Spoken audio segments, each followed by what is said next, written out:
What's up, friends? Before we hop into the show, got to tell you about the delicious, smooth Strava Craft coffee. Not only is Strava Craft coffee delicious coffee, but it has that CBD infusement, which helps with aches, pains, migraines, headaches, anything that's going on in your body. The CBD helps relieve that. And the awesome thing about CBD is it helps relieve the coffee jitters. So you get the delicious Strava Craft coffee and you get the coffee jitters ease. It's a perfect 2-in-1 punch. And if you use that magical code DNVR20, you'll get 20% off your entire purchase at Strava Craft Coffee online. And if you've already used that magical code DNVR20, make sure to subscribe to Strava Craft Coffee and you'll save 20% on every single order that you do. And you can have the option of getting your coffee delivered every 2, 3, 4, 6, or 8 weeks. You don't have to mess around and order. It will just come to your door. So make sure to check out Strava Craft Coffee and check them out at the DNVR bar where we have some delicious Strava Craft cold brew on tap. So many ways to enjoy Strava Craft Coffee and so many ways to enjoy it at 20% off. So make sure to use that magical code DNVR20 or subscribe. All right, Mace, let's hop into the show. I'll be right back.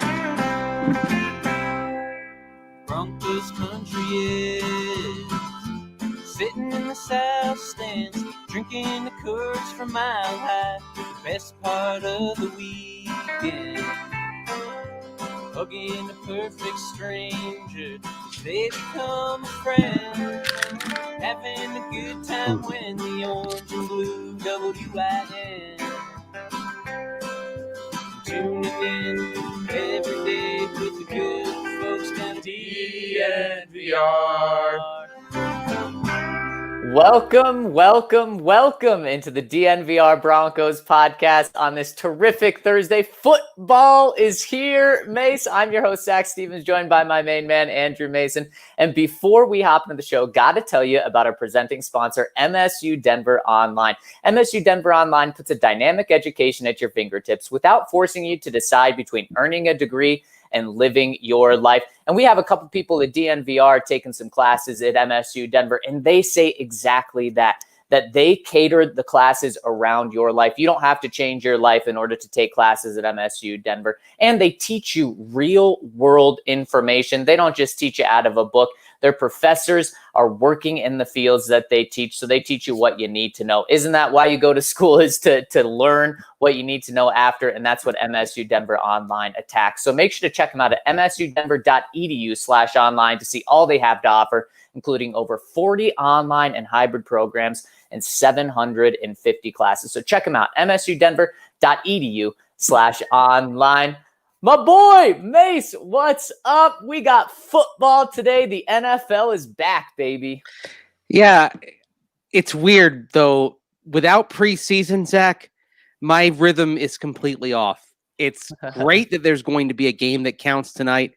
I'm not ready for it. And based on what we hear from Vic Fangio and other coaches around the league, I'm not sure how ready any of the teams are going to be for the games to actually count this weekend without OTAs, with a truncated training camp, without preseason. But like it or not, it's here. It is here. And Mace, we're going to dive into tonight's game at the end of this first segment. But first, someone that was almost here, Clay Matthews. Interesting statement coming out from Clay Matthews' agent.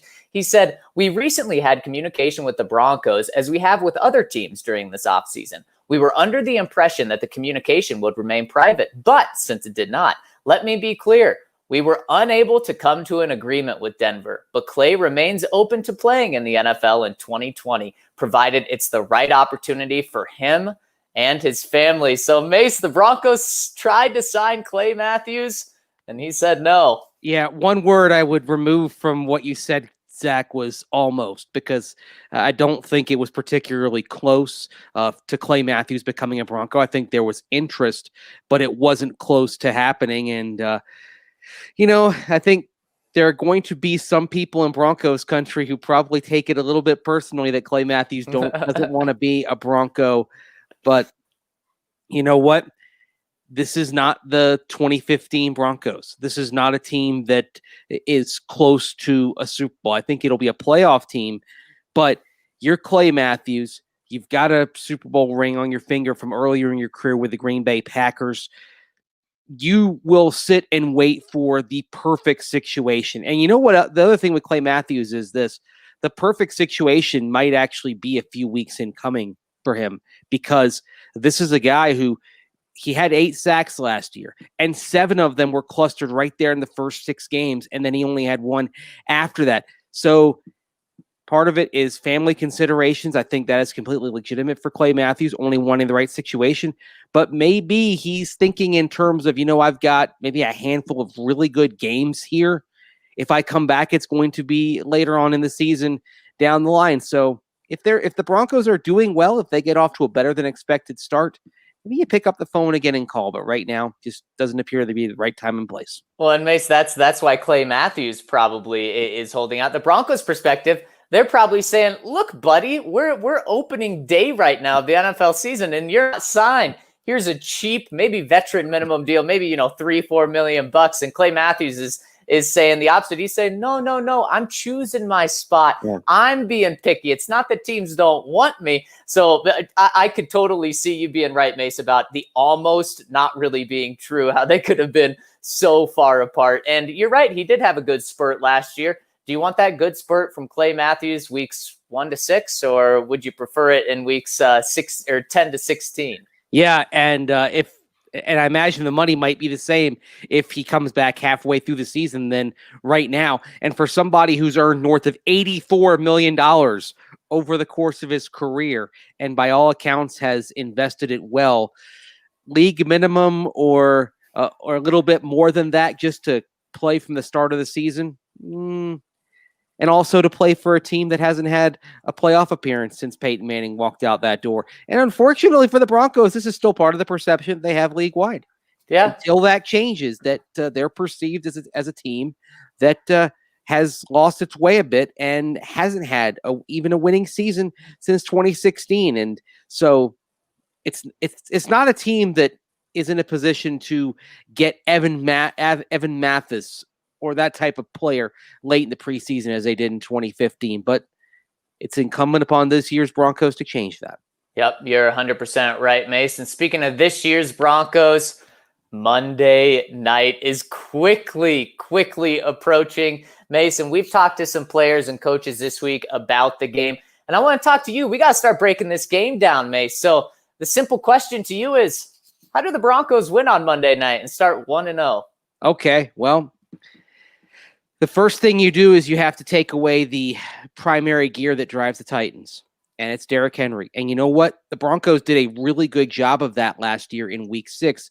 But as Vic Fangio pointed out earlier this week and noted, they're a different team with Ryan Tannehill at the helm than they were, with Marcus Mariota. And of course, that change happened in the second half in Denver. You could argue that what happened that day for the Titans was the key moment in their season in allowing them to blossom into a team that was good enough to play in the AFC Championship game and good enough to give the Chiefs a battle for quite a while in that game. So, yeah, the Broncos beating the Titans last year was the best thing that the Titans could have had last year, and especially the beatdown that they handed them.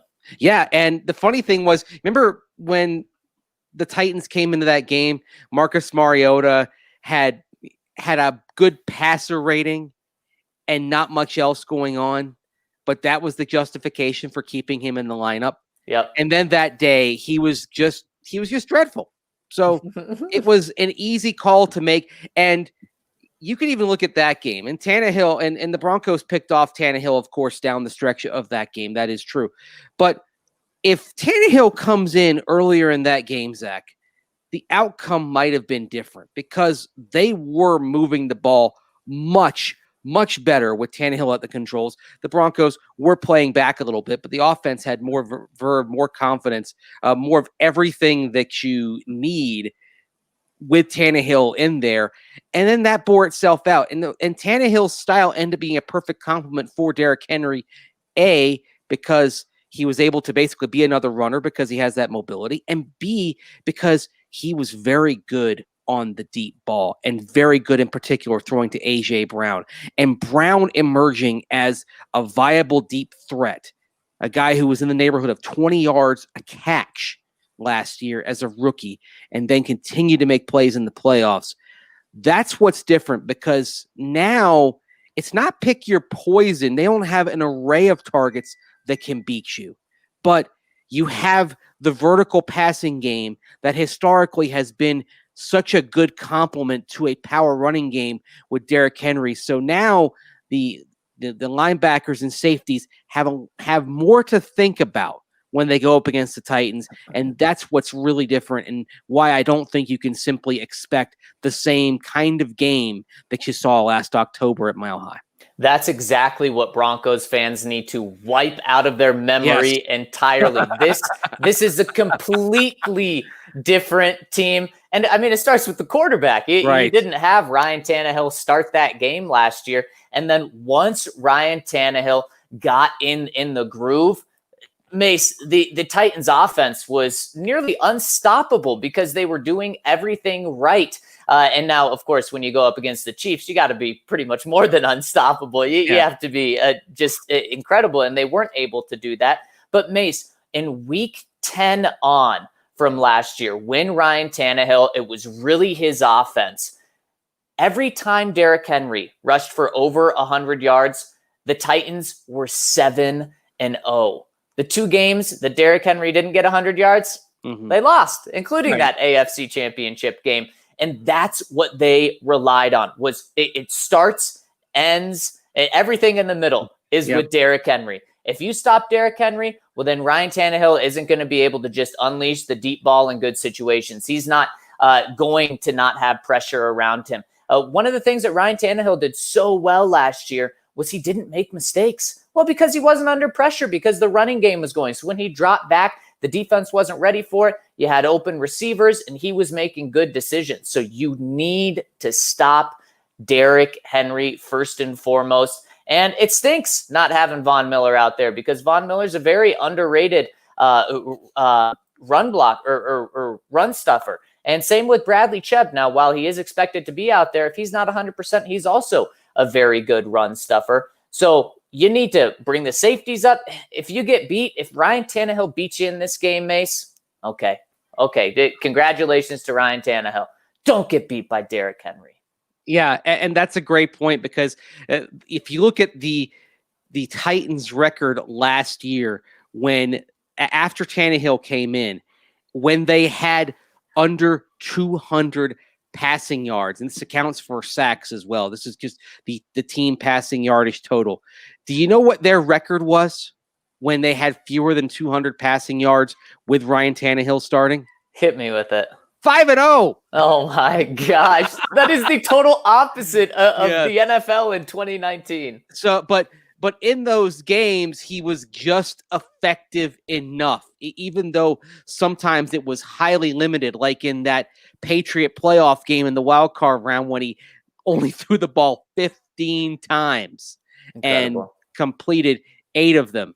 Mitch, do you have the passer ratings for those games? I actually do, because I have Ryan Tannehill's stat column right here. Would you like to hear in those games where he had low yardage totals, his passer rating? Okay, let's start with a win over Tampa Bay back in October. He had a 109.8 passer rating, going 21 of 33. That was a dink and dunk game for Ryan Tannehill against the Chiefs when they beat them in November. 133.9. He went 13 of 19. And by the way, 3 touchdowns against Tampa Bay, 2 touchdowns against Kansas City. And that's something to note as well. In the win over the Colts, he had a 131.2 passer rating, only 182 yards, but 2 touchdown passes. In the win over the Texans in week 17, 198 passing yards on 20 attempts, 2 touchdowns. He had a touchdown pass, and he had a 130.8 rating. New England was the exception, only 15 attempts, a 61.0 rating, 1 touchdown, 1 pick. The interception is what altered it there. But then you go to the next week. Baltimore, 7 of 14 for 88 yards, 2 touchdowns, a 109.5 rating. So what this shows you is this, that when Ryan Tannehill is within shouting distance of the goal line, even if they're not leaning on him, he's money. And this is why you look at this offense and say, unlike a lot of offenses where the running back complements the quarterback complements the running back.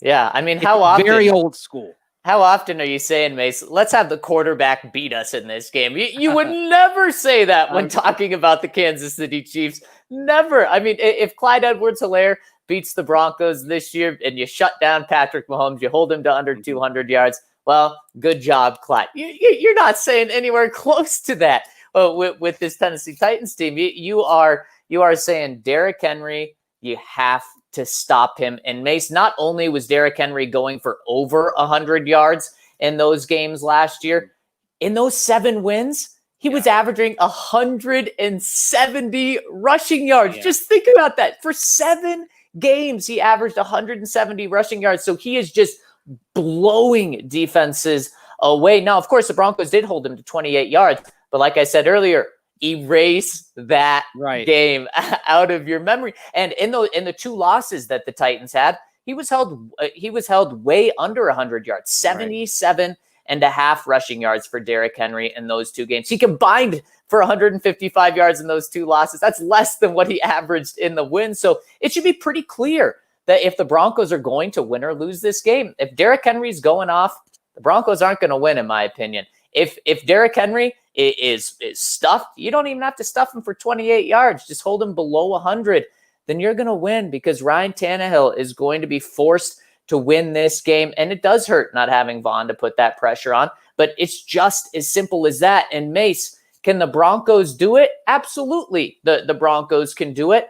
But it's not as easy as I think some people think. When you look back to last year's defense, we'll just look after the bye. So the final, 7 games of the season. Yeah. The Broncos held opponents under 100 rushing yards 4 games, including holding the Vikings to 37 rushing yards. But they also gave up 3 games of over 100 yards and 1 game of over 200 yards. So this defense in the final half of the season was very hit or miss in terms of if they were going to be great against the run or if they were going to significantly struggle.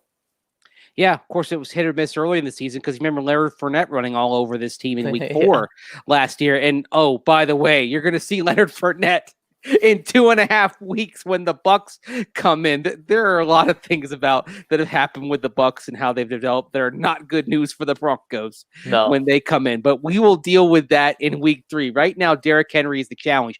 There is one thing that is in the Broncos' favor here. And it is when you think of Derrick Henry, the typical big Derrick Henry game, when do you think of it happening? Late in the season. Bingo.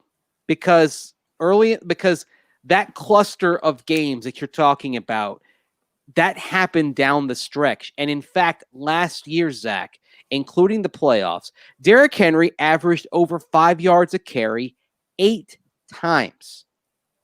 And all but one of them came from November onward, starting with that Chiefs game on November 10th of last year. So Derrick Henry is the prototypical runner who, as defenses wear down over the course of the year, he gets stronger. So you do catch a break seeing Derrick Henry early rather than late. Because the other thing, Zach, is that when Derrick Henry averages north of 5 yards per carry last year, the Titans went 7-1. Mm-hmm. And by the way, the only exception was when Marcus Mariota was at quarterback. The one time that he did go over 5 yards per attempt early in the season last year with Mariota at quarterback, they lost to the Colts in week 2. So that was an exception. So it's late season, but then the other thing you have to consider is that when Derrick Henry goes over 5 yards a carry with Ryan Tannehill as a complement, they're unbeaten. So you've got to be concerned about that, no question. It's a dangerous game, and I think there's a temptation to look at the Titans and to say, hey, this team is 9-7 forever. They've gone 9-7 4 straight years, which puts them in a very small cluster of teams that have 4 consecutive winning seasons, and they're all 9-7.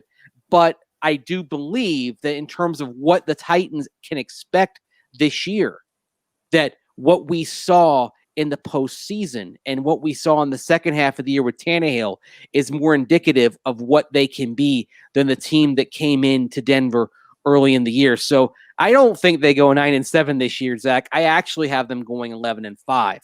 And that's part of why this is going to be a tough matchup. This is going to be one of the better teams the Broncos face in a demanding schedule, but they're going to have, if they're going to be a playoff team, they're going to have to win at least a handful of these games against the Titans, Steelers, Bucks, Chiefs twice. The Falcons could go either way. The Saints in late November, the Bills. The Broncos be a playoff team, probably have to come close to running the table in the rest of the games and pick off 2 of those games right there. Monday, it would be good Monday night to get that one in your back pocket and kind of like a squirrel with an acorn, put it away in the tree so you've got it for when you need it in winter, when you hope that you've accumulated enough wins to stay alive until the offense really figures things out. Exactly. And Mace, I was thinking about the Titans the past 24 hours and just thought that they're such a 9-7 team, but this team shouldn't be viewed as that, because I totally agree with you. I think they get double-digit wins this year.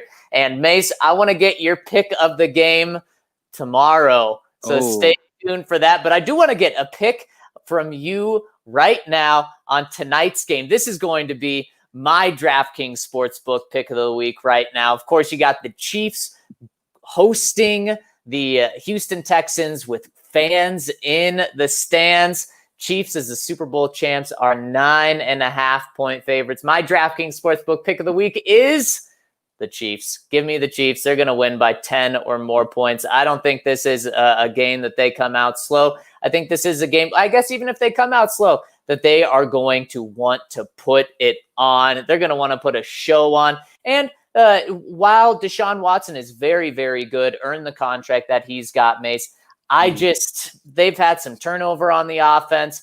I just think the Chiefs take it to them tonight. Yeah, I think they do as well, but I'm going to go for one of the prop bets here. And I'm going to look at 2+ touchdowns in this game. And give me, in his first game as a Chief, Clyde Edwards-Helaire to score twice. Ooh, I love it. You remember Damian Williams last year when these teams met in the divisional round, scored 3 times. So the Chiefs, when they get within earshot of the goal line, they're gonna try to pound it in. The Texans actually had some success at times in containing the Chiefs receivers, but it was tight ends and running backs that were causing problems, especially in the red zone. So if that follows through again tonight, give me Clyde Edwards-Helaire. And also, he's at 12-5 to score 2+ touchdowns. Also, think about Travis Kelce, who had multiple touchdowns in that game back in January. Although I think the Texans will probably gear their defense to contain Kelce a little more. Edwards-Helaire brings a more dynamic threat in terms of speed and quickness than Damian Williams brought. So I think he could be a problem tonight for Houston as they try to keep up with those sprinters from Kansas City that are going to try to fly by the Texans in week 1. Mace, I'm taking the 9.5 points with the Chiefs for my DraftKings Sportsbook pick of the week. But I'm going to go with 34-24 as the score tonight. Maybe 34-20. Yeah, 24. Yeah, I don't think we're going to see this game be in the 50s. It's not going to be 51-31. And I also don't think that the Texans are going to allow the Chiefs to spot them a 24-0 lead early in the second quarter. This is one where I think the Chiefs kind of come out and take a lead and maybe leave the Texans playing constant catch up. I'm going to go a little higher than you on the score. I'm going to say 38-28, but it may not be as close as the score would indicate. Yeah. I figure that the Texans are going to be behind 2 scores early, and the Chiefs are just going to keep them at arm's length the rest of the way, and you get a late touchdown pass from Deshaun Watson that creates the final margin of 10 points. Yeah, well, Mace, I hope we're both wrong. I hope the Texans pull up the upset for the Broncos out there. But if not, if we're right, you guys will cash in at DraftKings Sportsbook. Mace, you got anything else before we jump into the comment section? No, I pretty much gave you my picks on that because I went into the prop bets, and hey, that's going to be one of the fun things this year is the fact that in Colorado you can legally make those sorts of wagers, and our friends at DraftKings.com will be happy to take care of you and give you hopefully a little more enjoyment, a little more cash for your Sunday. I think you found a great prop bet. All right, thank you guys so much for joining us on the live pod. Mace, let's hop into the comment section.